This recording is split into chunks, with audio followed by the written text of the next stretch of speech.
Yung mga busing, ipapakita ko sa inyo kung anong ginawa kong preparasyon dito sa my basement area. Yan yung mga linya ng water line at saka sa electrical. Yung plastic na nakikita nyo na yan, yan yung tinatawag na wet concrete polythene. Protection yan para hindi mag-crack yung buhos natin, para hindi siya nakadirekta sa lupa. Ayan yung nakikita nyo na kulay blue na yan, linya yan papunta sa swimming pool. Yung kulay blue na pipe na yan, yung dyan yung pump room. Kaya ako binibidyohan ito kasi para kung magka-problema man yung mga electrical at saka yung water line namin, madali ko siya mahanap.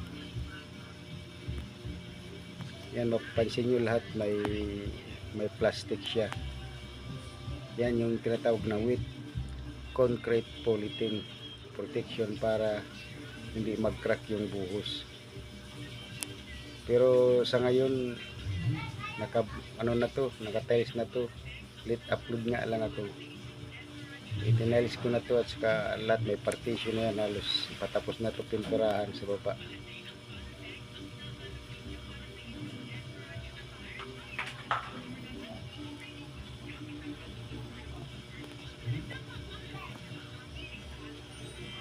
Yan yung laundry area.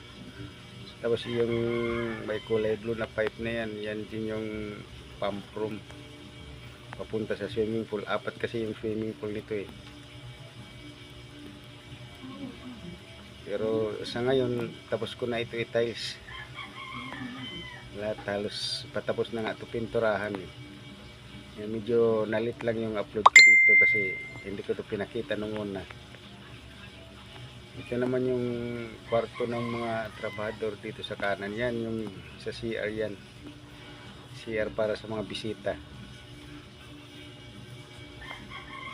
Ito yung linya ng electrical papunta sa labas.